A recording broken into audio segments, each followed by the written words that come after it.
Mixtape status. Fan of a fan. Me and Tyga. 12-2 down, LA, the building. Shout out to Big Nat. We make hits. Bang.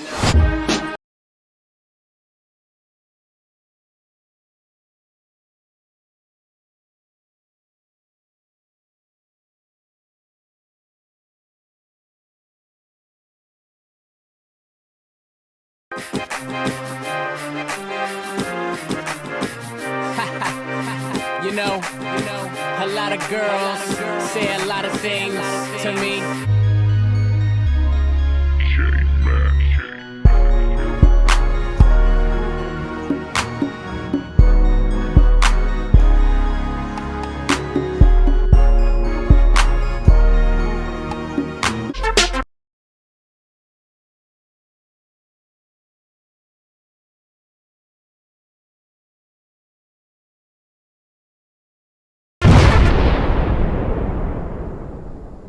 Oh man, after the long drastic year of 2009, everything for Chris Brown, Breezy, well, everything would come down, pouring down for this man, bro.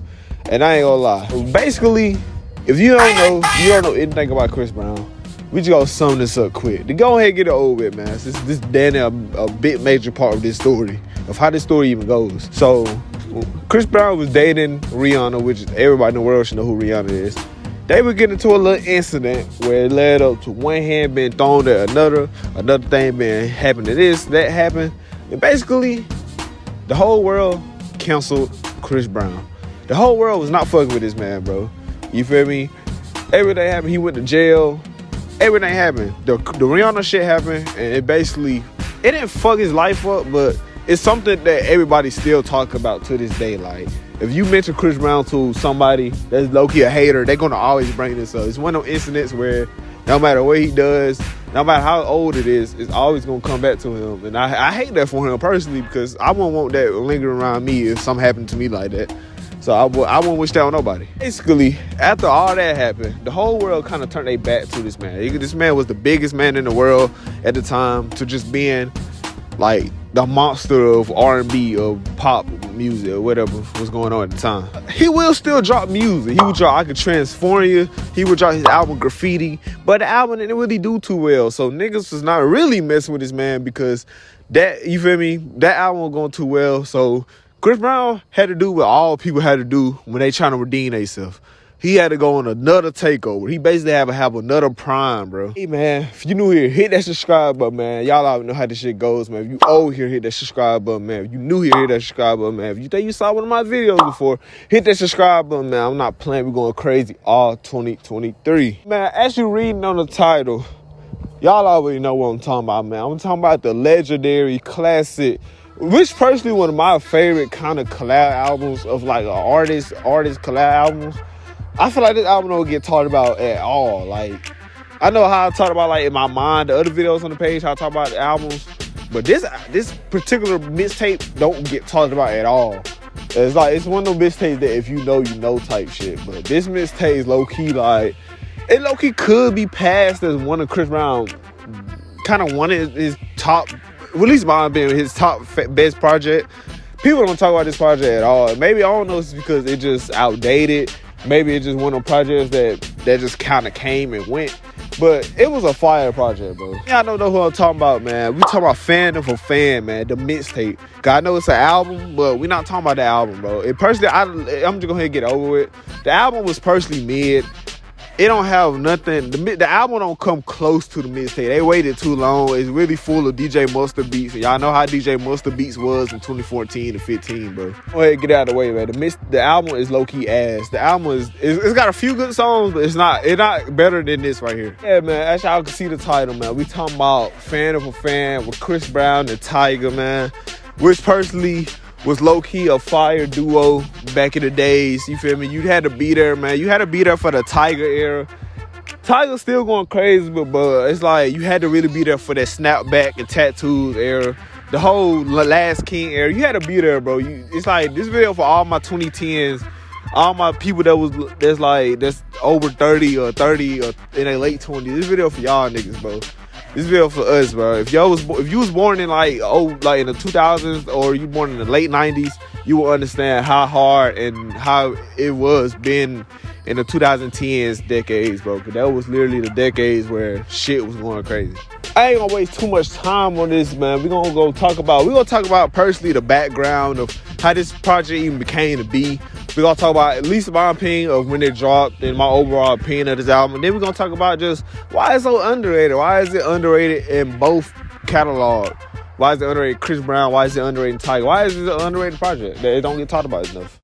yalllllll beats, holla at me. Man, like I said in the beginning of the video, man, Chris Brown had to make another prime for himself, bro. After going crazy in the 2000s with the album Chris Brown Exclusive, Graffiti, being all over the place, to being the most hated nigga in the world, Chris Brown had to go on the run in 2010, bro, and that would be like personally one of the legendary runs that I feel like anybody could go on.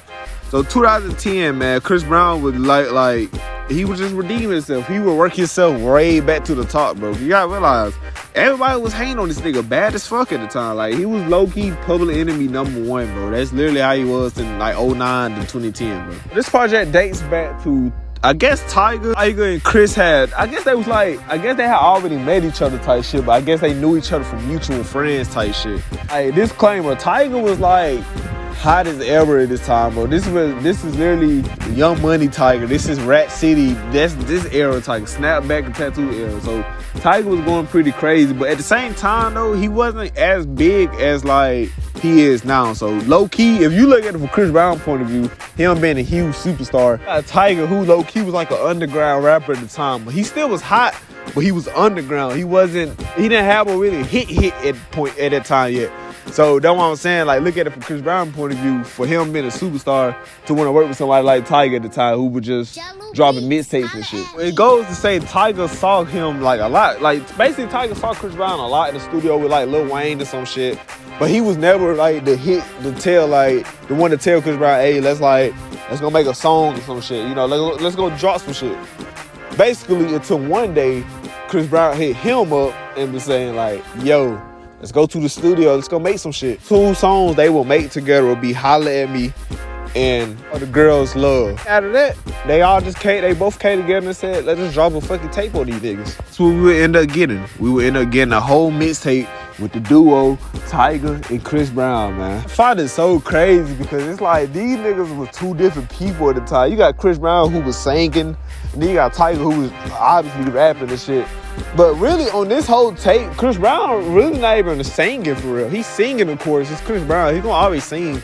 But really, he's rapping on this tape. That's why I feel like it's one of them tapes where nobody don't talk about it enough. That I feel like it was both for both worlds doing their thing, bro. Tyga, of course, doing his rapping and shit. Then you got Chris Brown who was singing but also rapping and shit. Now, it wasn't usual for Chris Brown to be rapping. But Chris Brown was showing his ass on the tape, bro. He was going ham on this tape, bro. I feel like it's such an underrated gem. Like you have to know this tape. You feel me? Like, only a few will know this tape. Like, I find it so crazy because this tape is low key. It's so fire. It's so underrated. Like, it don't get talked about enough as it should be. But hey, like, maybe one day it will. But right now, it don't get talked about at all. Release date, man. This shit will drop on May 16th, 2010. And man, this shit was probably on live mixtapes and shit. Like, you gotta be an OG to understand what the fuck I'm talking about in this video. This shit was probably on Dat Piff. This shit was all over the place. You gotta realize it was a mixtape. Apple Music wasn't the thing. I think it was just iTunes. It probably was on iTunes, but really, niggas weren't really on iTunes back then like that. You had to actually find these mixtapes on different sites type shit. Or you probably had to actually get it. Songs on this project would be Intro, Where They Want, Drop Top Girl, which is one of my favorite songs on this shit. Deuces. It's crazy how Deuces originally was on this project and then ended up being like a big hit and shit. Cause really, people always say that Deuces was the comeback song for Chris Brown's career. And it really was though. Like, it technically was. I'm telling you, but like the whole 2010, Chris Brown had to build his way back to the top, to people's eyes, for them to love him again. So when he dropped Deuces, everybody was going out their fucking mind. It was like, oh shit, like, fuck that Rihanna shit, and this nigga breezy back. Like, you feel me? Like, it was a big moment for Chris Brown. It was a song that low-key saved his career on the low. Shout out to Tyga and Kevin Matt for that. 48 bar rap, balling with Kevin McCall. Even though I feel like Kevin McCall low-key don't get his praise at all. I think him and Chris Brown had a differences and shit. Where I think he said Chris Brown, like, you feel me? If you think about it, Kevin Mack had a lot to do with this project. Like, he did him produce this whole mixtape. You feel me? Like, you feel me? I feel like all his beats, he kind of wrote some of the songs too, but he really produced this whole tape, bro. Like, and I feel like he just don't get his credit at all, bro. Overall opinion of this tape, man, I really feel like this is the most underrated tape that, like, I feel like they could just be out there, man. Definitely from the early 2010s. It for sure got pushed on the radar. I feel like people talk about the album a lot, but they don't talk about the mixtape and shit. Like, you know, I see people talk about the mixtape, but they don't talk about it as much. Like, I'm pretty sure I'm the only nigga on YouTube that's have a video like this on YouTube talking about this album and shit. Niggas don't really talk about this album at all. It's one of the albums that just got pushed to the radar, and niggas just stand there and forgot about it. So I feel like this is such an underrated ass tape because, like, it just, man, bro, it just was a time, bro. It was the time. It was definitely a time for Chris Brown. I feel like it was one of the lowest times of Chris Brown's career.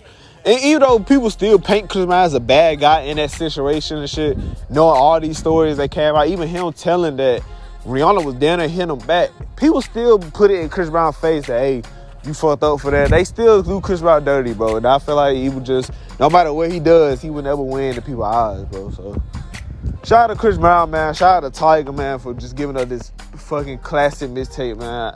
The reason why I even made this video, because I was listening to this shit at work, and I was just like, man, bro, this album don't get talked about enough, bro. It's not an album. This mixtape don't get talked about enough.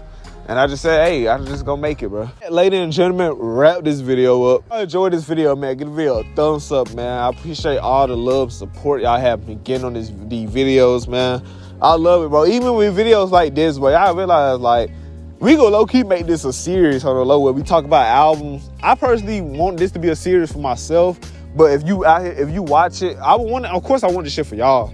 But if you support and, like, you like these type of videos where I just talk about albums they don't get talked about, because I feel like I find it kind of cool too, because it gives other people, it gives, like, y'all, whoever never heard these projects I'll be talking about, like In My Mind, Rebirth, the OG Eternal Tape, whoever never heard these rappers or projects, it give them a chance to go and discover their whole discography or listen to the album. Like the Rebirth video, people was in the comments telling me that, like, they gonna listen to it, you feel me? And that made me happy, because it's like, damn, not only that I was shedding light on a project that don't get talked about, people actually going to listen to this shit, you feel me? And I ain't saying you had to listen to it based on my words, but I find it inspiring and good that people is going to check this shit out. Like, so if you watch this, man, you never heard this tape, I at least will hope for you to listen to this tape, bro. This is literally one of them tapes that you just, man, it's one of them tapes that I feel like if you listen to, you would definitely appreciate it.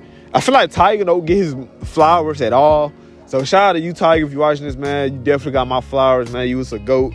Shout out to you too, Breezy. But this album is fire, bro. But hey, man, if y'all enjoyed this video, man, give this video a thumbs up, man. Appreciate all the love, support, and yeah, man.